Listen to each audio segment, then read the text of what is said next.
Muy buenos días, os habla Manuel Borràs, el director literario de la editorial Pretextos. Quiero antes que nada saludaros, espero que estéis llevando con bien la pandemia y os deseo a todos mucha salud. Con mucho gusto voy a corresponder a la CERLALC y en nombre a María Alejandra López, que me sugirió o me pidió que reflexionase un poco sobre la traducción, la importancia que puede tener las traducciones en una empresa editorial de las características y naturaleza de la editorial Pretextos. Yo os voy a hablar como editor literario y como tal, para mí las traducciones tienen una importancia central. Es decir, yo creo que a la traducción en el medio editorial no se le ha dado la importancia ni el protagonismo que merece. Yo creo que habría que hablar de la traducción como de un género literario en sí mismo. Es verdad que se traduce mucho, es verdad que no siempre se traduce con, digamos, la eficacia debida, y es verdad también que se dan muchas traducciones correctas desde una perspectiva filológica, por ejemplo, pero inútiles literariamente. Voy a tratar en estos pocos minutos de explicarme un poco al respecto. Con todo, yo querría, antes que nada, corresponder a tres preguntas que me realizaban concretamente mis amigos de la CERLALC, y es la primera: ¿cómo descubrimos autores? Los autores se descubren, es decir, los caminos del Señor son inextricables y los autores se descubren por muy distintas vías. Es decir, desde el encuentro fortuito, azaroso, que, insisto, yo creo que el azar no existe, sino que es la conciencia de la necesidad, y cuando te encuentras algo es porque eso que te has encontrado en el fondo te estaba esperando. Pues bueno, cuando fortuitamente te encuentras con un libro que lees y te sorprende y te arrebata, y lo lees y acaba siendo un libro útil a tu vida, lo que le mueve a un editor como yo es tratar de compartirlo inmediatamente con nosotros, porque no creo que yo sea el único susceptible de que eso le sirva. Es decir, yo creo que editar es una manera, para mí, de compartir, y me parece que eso también además engrandece nuestra profesión. Es decir, cuando uno descubre algo de valor, no lo quiere solo para él, sino lo quiere compartir con nosotros, necesita compartir con nosotros. Pues eso es lo que me ocurre a mí. Es decir, después también, que duda cabe, a mí me han atribuido la responsabilidad y la misión de ser el director literario de Pretextos, pero francamente uno no es director de nada. Es decir, uno no dirige nada. Es decir, uno en todo caso codirige, porque cuántas veces una amiga, un profesor, amigo, o incluso un espontáneo que ha escrito a la editorial me ha puesto sobre la pista de estupendos libros que han acabado incorporándose al catálogo. Pues muchos.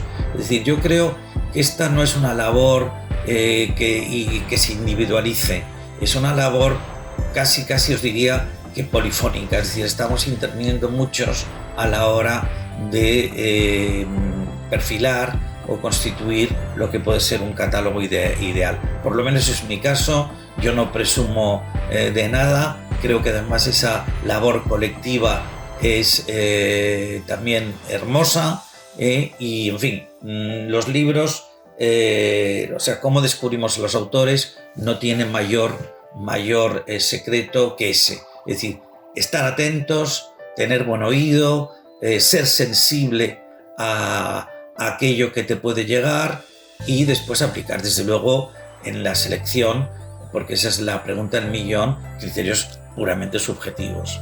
Es decir, los editores cuando te preguntan ¿cómo usted determina objetivamente el valor de un libro? Déjese usted de zarandajas y de tonterías. El editor, como sujeto, opina subjetivamente a riesgo de lo que sea, es decir, de poner incluso su yo en crisis. Después ya los lectores o los críticos pues le corregirán. Después se me pregunta también cómo traducimos de lenguas minoritarias. Es evidente que yo, entre las lenguas que leo, pues por ejemplo, por poneros un ejemplo, no leo en chino ni leo en húngaro. Y es lógico que la información que me llegue de la literatura que se escribe o se escribió en esas dos lenguas me llega por traducciones interpuestas. Yo creo que lo que sí es verdad, que encontrar traductores de lenguas minoritarias a veces es complicado. Es decir, hay gente que evidentemente conoce esas lenguas, pero hay gente que no tiene después la sensibilidad literaria para traducirlas. Y sobre todo, cuanto más minoritarias, menos posibilidades tenemos. Pero bueno, aún así, siempre encuentra uno a gente o soluciones intermedias. Nosotros hemos traducido, como es público notorio para los que conozcáis el catálogo de pretextos, pues desde el chino-japonés o al macedonio. Nosotros además hemos sido una editorial que siempre hemos defendido la causa de las ediciones bilingües. Creo que esto es muy importante y habiendo mencionado precisamente a Macedonia, nosotros tenemos en catálogo un autor macedonio, Matsirov, un gran poeta, y bueno, pues el hecho de que la edición haya sido bilingüe ha servido incluso para que ese libro nuestro haya circulado en el país de origen. Yo creo que es eso, que hay mucha gente que considera que es una tontería que enfrentemos la traducción española a, por ejemplo, no sé, los ideogramas orientales y tal. Pues no, yo creo que no hay que negar que hay gente que puede leer esas lenguas, yo por desgracia no, y hay que favorecer también esas cosas. Y aparte yo creo que tendría que ser preceptiva. Lo que pasa es que claro, somos muy cicateros porque queremos ahorrar en papel, pero tendría que ser preceptiva la edición bilingüe. Y después me preguntan también de qué manera negociamos los derechos de autor. Bueno, esto no tiene absolutamente ningún secreto. Es decir, los derechos de autor de lenguas minoritarias, de autores traducidos o de autores que publicamos en nuestra lengua, se gestionan o bien a través de las editoriales que han publicado esos libros, los propios autores con los que se establece una interlocución directa, o, en su caso, con agentes literarios.